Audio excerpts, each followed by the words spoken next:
पुराने जमाने की बात है कि काबुल में दो गरीब आदमी रहा करते थे। मुश्किलात के तूफान ने उनकी जिंदगी अजीरन कर रखी थी। गुर्बत इस कदर ज्यादा थी कि तन बदन पर कपड़ों के नाम पर मैले कुचैले चीथड़े लटक रहे थे। वो दोनों सारा सारा दिन काबुल की गलियों और बाजारों में घूमते रहते। कोई न कोई खुदा का बंदा उन्हें खाना खिला देता, जिससे कम से कम उनका पेट भर जाता। एक दिन वो यूं ही गलियों में घूम फिर रहे थे कि वो आपस में बात करने लगे। एक ने कहा कि इस शहर में हमारे लिए अब कुछ भी नहीं बचा। यहाँ हमारे लिए किस्मत के दरवाजे बंद हो चुके हैं। हमें गजनी चले जाना चाहिए। वहाँ सुल्तान महमूद गजनवी की हुकूमत है। सुना है बहुत नेक और खुदा तर्स इंसान है। हमें वहाँ जाकर हर मुमकिन कोशिश करके सुल्तान महमूद गजनवी से मुलाकात करनी चाहिए और अपनी मदद की दरख्वास्त इसके सामने रखनी चाहिए। मुझे यकीन है कि वो हमारी मदद जरूर करेगा। इस तरह से शायद हमारे दिन फिर जाए। उसके साथी ने कहा, तुम्हारा मशवरा बहुत अच्छा है। हमें गजनी के सफर के लिए सुबह सवेरे निकल जाना चाहिए। चुनाचे अगले दिन दोनों सफर पर निकल पड़े। जंगलों और सहराओं को अबूर करते करते वो एक मैदानी इलाके में पहुंचे। रास्ते में उन्हें एक और शख्स मिल गया। था तो वो भी गरीब, मगर बहुत ही नेक और कोई अल्लाह वाला था। उसने उन दोनों से पूछा, भाइयों, क्या तुम मुझे बताओगे कि कौन सी ऐसी ख्वाहिश है जिसने तुम्हें सफर करने पर मजबूर कर दिया, और तुम किसके महल से अपनी आरजू करने जा रहे हो? काबुल के दोनों आदमियों ने कहा कि भाई, हमारी किस्मत का सितारा बुझ चुका है। हमने काबुल में अपनी किस्मत का दरवाजा ढूंढा, मगर अफसोस, हमने सिर्फ वक्त ही बर्बाद किया। शायद काबुल हमें अब कुछ नहीं दे सकता। इसी वजह से हमने गजनी शहर का रुख किया है। सुल्तान महमूद गजनवी के पास जा रहे हैं। सुना है उनके महल के दरवाजे जरूरतमंदों के लिए हमेशा खुले रहते हैं और वो किसी को खाली हाथ वापस नहीं भेजते। ये बताने के बाद काबुल के दोनों आदमियों ने इस नेक आदमी से पूछा कि भाई, तुम किस मकसद से सफर पे निकले हो? उस नेक शख्स ने जवाब दिया, मैं एक अमीर शख्स था, मगर अब मेरी अपने मुल्क में कोई जायदाद और मालो दौलत नहीं है। मेरे अच्छे दिन तमाम हो गए और मैं अच्छे दिनों की तलाश में सफर पर निकला हूँ। मगर मुझे सुल्तान महमूद से कोई उम्मीद नहीं है। मुझे तो उससे उम्मीद है जिसके दरवाजे से सुल्तान महमूद जैसे बेहिसाब बादशाह अपने खजाने भरते हैं। इसके बाद वो तीनों इकट्ठे सफर पर चल पड़े, यहाँ तक कि वो गजनी शहर पहुँच गए। गजनी पहुंचकर उन्हें एक खंडर नजर आया। उन्होंने रात उसी खंडर में बसर करने का इरादा किया। वो तीनों इकट्ठे खंडर में बैठे मुख्तलिफ मौजुआत पर गुफ्तगू कर रहे थे। इत्तेफाक की बात है कि सुल्तान महमूद गजनवी अपने दो मुकर्रबों के साथ भेस बदल कर चांदनी रात से लुत्फ अंदोज होने के लिए गलियों में टहल रहा था कि चलता चलता इस खंडर के पास पहुंच गया। इस खंडर से लोगों के बोलने की आवाज आई तो वो खंडर में दाखिल हो गया और देखा कि तीन आदमी बैठे आपस में बातें कर रहे हैं। सुल्तान महमूद गजनवी ने पूछा कि तुम लोग कौन हो और यहाँ क्या कर रहे हो? काबुल के दो आदमियों ने कहा, हम पर गुर्बत और तंगदस्ती ने डेरे जमाए हुए हैं। हालात ऐसे हैं कि खाने को मुश्किल से मिलता है। अपनी गुर्बत के घोड़े पर सवार होकर इस दुनिया के नशेबो फराज में घूम रहे हैं। सुल्तान ने पूछा कि तुम्हारी क्या ख्वाहिश है? उन दोनों ने जवाब दिया, तुम हमारी ख्वाहिश पूरी नहीं कर सकते, इसलिए बताने का भी कोई फायदा नहीं। सुल्तान ने जवाब दिया, क्योंकि इस दुनिया के तमाम लोग एक दूसरे के पाबंद हैं और एक दूसरे पर इंहिसार करते हैं, इसलिए आप लोगों को मुझे अपनी ख्वाहिशात बता देनी चाहिए, शायद मैं आपकी मदद कर सकूं। एक ने जवाब दिया, मैं एक ऐसा शख्स था जिसके पास बेशुमार दौलत और जायदाद थी, मगर धोखेबाजी की वजह से मेरी सारी दौलत जाती रही। अगर कहीं से मुझे 10,000 दिनार मिल जाएं, तो मैं उनसे कारोबार करूंगा और दोबारा अमीर बन जाऊंगा। काबुल का दूसरा आदमी बोला, मैं एक बदकिस्मत इंसान था, मगर किस्मत ने मुझे अमीर बना दिया। मेरी एक बहुत खूबसूरत बीवी थी जिससे मैं बहुत प्यार करता था। इसकी बरकत की वजह से मुझ पर दौलत की जैसे बारिश होने लगी। मेरा एक आलीशान महल था जिसमें खादमाएं थी जो मेरी और मेरी बीवी की खिदमत करती थी। मगर एक दिन ऐसा हुआ कि मेरी बीवी की तबीयत अचानक से खराब हो गई और उसी दिन वो दम तोड़ गई। इसके बाद किस्मत ने ऐसा पलटा खाया कि मैं इस हाल को पहुंच गया कि अब खाने के भी पैसे नहीं।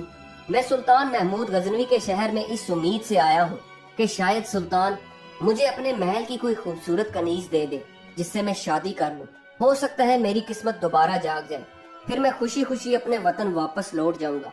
अब सबकी नजरें उस तीसरे नेक आदमी की तरफ थी जो अभी भी खामोश बैठा हुआ था। सुल्तान ने गर्दन घुमाकर इसकी तरफ देखा और पूछा, क्या तुम्हें किसी चीज की ख्वाहिश नहीं? इस शख्स ने जवाब दिया, मैं अपनी ख्वाहिश सिर्फ अपने रब से बयान करता हूँ जिसके हाथ में तमाम खजाने हैं, जिसने बादशाहों को बादशाही दी अगर वो चाहेगा तो वही मुझे सोना देगा, अगर उसने चाहा तो वही मुझे बीवी भी देगा। मेरी तमाम ख्वाहिशात मेरे रब की खुशनुदी से जुड़ी हुई हैं। सुल्तान ने उस नेक शख्स से कहा कि फिर भी तुम बताओ कि तुम्हारी ख्वाहिश क्या है। फिर इसने सुल्तान की तरफ देखा और कहा, अगर खुदा ने तुम पर अपना फजल किया हुआ है और तुम उस फजल से अपनी ख्वाहिशात की तकमील करने के काबिल हो, तो मेरे लिए दुआ करो कि खुदा मुझ पर भी अपना फजल कर दे और मेरा हर अमल उसकी मर्जी के ताबे हो जाए। सुल्तान इसकी बातें सुनकर थोड़ा हैरान हुआ, मगर फिर कुछ कहे बगैर वहाँ से चला गया। अगले दिन सुल्तान महमूद गजनवी अपने तख्त पर बराजमान था कि इसने अपने मसाहिब को हुक्म दिया, कल रात वाले तीनों मुसाफिरों को दरबार में हाजिर किया जाए। चुनाचे उन तीनों को सुल्तान के दरबार में पेश किया गया। जब वो सुल्तान के दरबार में हाजिर हुए तो ये देखकर हैरान रह गए कि तख्त पर बैठा ये शख्स वही है जिससे कल उनकी मुलाकात हुई थी। वो दिल ही दिल में खौफजदा थे कि शायद सुल्तान उन पर बरहम होगा। सुल्तान ने तीनों को करीब आने का हुक्म दिया। सुल्तान बोला, अब बताओ कि तुम लोगों की क्या ख्वाहिशात हैं। काबुल के दो बाशिंदों ने अपनी अपनी वही ख्वाहिशात जाहिर कर दी जो उन्होंने कल सुल्तान को बताई थी। फिर सुल्तान ने इस अजनबी शख्स से पूछा कि बताओ तुम्हारी क्या ख्वाहिश है। वो बोला कि ऐ सुल्तान महमूद गजनवी, अगर मैं तुमसे तुम्हारी बादशाही मांगू तो क्या तुम मुझे दोगे? सुल्तान बोला, हरगिज नहीं, ये कैसी ख्वाहिश है? कोई ऐसी ख्वाहिश बताओ जो मैं पूरी कर सकूं। तुम सोना मांगोगे तो मैं सोना दूंगा, अगर तुम घर मांगोगे तो मैं घर दूंगा। अजनबी बोला, तुम मेरी ख्वाहिश पूरी करने के काबिल नहीं हो। मुझे ख्वाह यहाँ बुलाकर मेरा वक्त जाया किया। मैं तो इससे मांगता हूँ जो बादशाहों को बादशाही देने वाला है।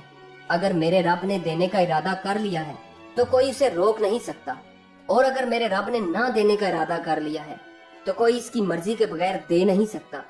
सुल्तान चाहता था कि ये अजनबी शख्स किसी न किसी चीज की ख्वाहिश करे, मगर सुल्तान के लाख कहने के बावजूद इस अजनबी शख्स ने सुल्तान के आगे हाथ न फैलाए।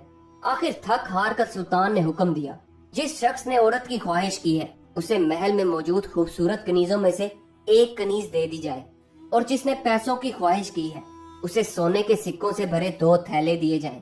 सुल्तान के हुक्म की फौरी तामील की गई। इसके बाद सुल्तान ने कहा, अब तुम लोग अपने अपने वतन वापस लौट जाओ। सुल्तान के हुक्म पर वो तीनों सफर पर निकल पड़े। अभी चलते चलते वो रास्ते में ही थे कि जिस शख्स ने सोने के 2 थैले उठाए हुए थे वो थैलों के वजन की वजह से थक गया, और अब इसकी हालत ये थी कि इससे चला भी नहीं जा रहा था। इसने अपने साथ चलते हुए नेक आदमी से कहा कि भाई, मैं सोने के थैले उठाए हुए थक गया हूँ, क्या तुम थोड़ी देर के लिए मेरे ये सोने के थैले उठा लोगे? इस नेक शख्स ने जवाब दिया, क्यों नहीं। ये कहकर इसने सोने के थैले उठा लिए। दूसरी तरफ सुल्तान ने अपने दरबारियों से कहा कि उस अजनबी शख्स ने मुझसे कुछ ना मांग कर मेरी तौहीन की है। इसने मुझे ऐसे ठुकरा दिया जैसे मैं कोई गरीब भिखारी हूँ जो खुद दूसरों के आगे हाथ फैलाने का मुताज होता है, हालांकि मैंने उसे बार बार कहा कि अपनी ख्वाहिश जाहिर करो। सुल्तान के दरबारियों में से ही एक दरबारी सुल्तान की बहुत खुशामद करता था। वो झट से बोला, सुल्तान मुअज्जम, अगर आपके पास बादशाहत और दौलत है तो वो इसी वजह से है कि अल्लाह ने उसे अता किया है कि आप मखलूक में उसे बांटें। अगर कोई आपके सामने अपनी ख्वाहिश रखने से इनकार करता है तो आपकी तौहीन है, और इस तौहीन की कम से कम सजा मौत होनी चाहिए। सुल्तान अपने वजीर की बात सुनकर जज्बाती हो गया और फौरन जल्लाद को बुलवाया और उन तीनों के पीछे जाने का हुक्म दिया और कहा, तीनों आदमियों में से जिसके पास लड़की और सोना है उसे छोड़ दे, और जो खाली हाथ है इसका सर काट कर मेरे पास लाओ। जल्लाद रवाना हो गया। जब वो उनके पास पहुंचा तो इसने देखा कि 3 शख्स जा रहे हैं। एक के साथ लड़की है, एक ने सोना उठाया हुआ है और एक खाली हाथ जा रहा है। इत्तेफाक से इस वक्त सोने के थैले उस नेक शख्स ने उठाए हुए थे, और जो हकीकत में सोने का मालिक था उसके पास कुछ नहीं था और वो खाली हाथ था। जल्लाद उसके पास आया और तलवार के एक ही वार से इसकी गर्दन काट डाली और अपने साथ ले गया। काबुल के शख्स ने जब अपने साथी की हालत देखी तो थर थर कांपने लगा। दूसरी तरफ अजनबी शख्स को भी मामला समझ न आया कि ये हुआ क्या है और इसकी गर्दन क्यों काटी गई है। जब जल्लाद इस शख्स का सर सुल्तान के पास लेकर आया तो सुल्तान महमूद गजनवी ने बगौर देखा और गुस्से से बोला कि बेवकूफ, तुम इस बेगुनाह शख्स का सर काट कर ले आए हो जिसने बाअदब होकर मुझसे ख्वाहिश का इजहार किया था। दूर हो जाओ मेरी नजरों से, इससे पहले कि मैं तुम्हारा सर भी कलम करवा दूं। सुल्तान समझ गया कि सोना लेने वाला शख्स थक गया होगा और इसने अपना सोना इस अजनबी शख्स को थोड़ी देर के लिए दे दिया होगा। सुल्तान ने दूसरे जल्लाद को बुलवाया और बोला, अब तुम जाओ और जिसके पास सोना है उसका सर काट कर लेकर आओ। जल्लाद वहां से रवाना हुआ। इस बार खुदा का करना ऐसा हुआ कि काबुल का जो आदमी मारा गया था, इसके साथी के दिल में लालच पैदा हो गया। वो चलते चलते बोला, भाई देखो, मेरा दोस्त तो बेचारा मारा गया, मगर इसके सोने का असल मालिक मैं हूँ, क्योंकि हम दोनों काबुल में इकट्ठे थे। तुम ये सोना मुझे दे दो। नेक आदमी को तो कोई लालच थी नहीं, इसने फौरन दोनों थैलों को काबुल के शख्स के हवाले कर दिया। अब मंजर ये था कि अजनबी शख्स दोबारा खाली हाथ था और सोना इस काबुल के बाशिंदे के पास था, जो अपने साथ इस कनीज को भी लिए चल रहा था। इतने में जल्लाद वहां पहुंच गया। उसने देखा कि एक शख्स खाली हाथ है और दूसरे के पास सोना है। इसने काबुल के दूसरे बाशिंदे को भी मौत के घाट उतार दिया और उसका सर लेकर सुल्तान की खिदमत में हाजिर हो गया। जब सुल्तान ने मरने वाले का सर देखा तो गुस्से से चिल्ला उठा कि ये आदमी भी गलती से मारा गया। सुल्तान ने कुछ देर के लिए गौर किया और जब वो पुरसुकून हुआ तो उसे समझ आ गई कि खुदा का फजल इस अजनबी आदमी के लिए हिफाजत की एक दीवार है, जिसने उसे किसी किस्म का नुकसान पहुंचने से रोका हुआ है, वरना एक ही वक्त में ऐसा इत्तेफाक होना समझ से बालातर है। इस बार सुल्तान ने अपने मुसाहिब को भेजा और कहा कि बाइज्जत तरीके से इस आदमी को लड़की और सोने समेत मेरे पास ले आओ। मुसाहिब फौरन रवाना हो गया। जैसे ही वो शख्स दरबार में हाजिर हुआ तो सुल्तान अपने तख्त से उठा और मुस्कुराते हुए इसने अजनबी शख्स से पूछा कि बताओ तुम्हारे उन दो साथियों के साथ क्या हुआ। उस नेक आदमी ने जवाब दिया, सुल्तान का इकबाल बुलंद हो, जिसने सोना मांगने वाले को सोना दिया और कनीज मांगने वाले को कनीज दी, मगर बदले में उनकी जान ही ले ली। अजनबी शख्स की ये बात सुनकर सुल्तान कांप कर रह गया और खुदा से गिड़गिड़ाकर माफी मांगने लगा। सुल्तान ने नम आंखों से पूछा कि ए नेक इंसान, मुझे बताओ इस वक्त मैं ऐसा क्या काम कर सकता हूँ जो मुझे खुदा के गजब से बचा सकता है। इस नेक आदमी ने जवाब दिया, तुम्हें सबसे पहले सच्चे दिल से अल्लाह से माफी तलब करनी है। दूसरा काम तुम्हें ये करना चाहिए कि कुछ रकम तुम काबुल में उन दो बेगुनाह मारे जाने वालों के घर वालों को भेजो, ताकि कम से कम वो अपनी जिंदगी आसानी से गुजार सकें। सुल्तान ने ऐसा ही किया। फिर सुल्तान ने कहा, मैं आपसे इल्तिजा करता हूँ कि आप मुझे अपनी सिर्फ एक ख्वाहिश बताएं, मुझे उसे पूरा करके खुशी मिलेगी।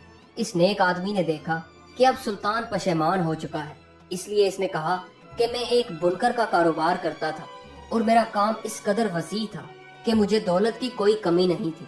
अगर मुझे आप एक छोटी सी दुकान खोल दें तो मैं खुदा के फजल से अपना कारोबार चला लूंगा और फिर आपके पैसे लौटा दूंगा। सुल्तान ने फौरन हुक्म दे दिया। इसके बाद सुल्तान ने कहा कि ए नेक इंसान, मेरी आपसे 3 गुजारिशात हैं। इस नेक आदमी ने कहा, जी बोले। सुल्तान बोला, पहली ये कि जो कुछ मैंने आपके साथ किया आप मुझे उस पर माफ कर दें। दूसरी गुजारिश ये है कि आप मेरे लिए दुआ करें कि जो लोग बेगुनाह मर गए खुदा मुझे उनकी तरफ से मुआफ कर दे। तीसरी गुजारिश ये है कि हर जुमा के रोज आप मेरे पास आया करें ताकि मैं आपकी सोहबत से कुछ सीख सकूं। उस नेक बुनकर ने तीनों गुजारिशात मान ली। इसके बाद बुनकर ने सख्त मेहनत की और कुछ ही अरसे में इसका कारोबार खूब चमक उठा। दौलत की रेल पेल हो गई। वो अपनी दौलत गरीबों में तकसीम करता, जिससे उसे दिली तस्कीन मिलती। इतनी दौलत के बावजूद भी बुनकर के दिल में कभी लालच न आई और ना ही वो खुदा की याद से कभी गाफिल हुआ। दोस्तों, ये कहानी आपको कैसी लगी? कमेंट्स में अपनी राय का इजहार जरूर कीजिएगा और हमारे चैनल को सब्सक्राइब जरूर कीजिएगा। वीडियो देखने का बहुत बहुत शुक्रिया।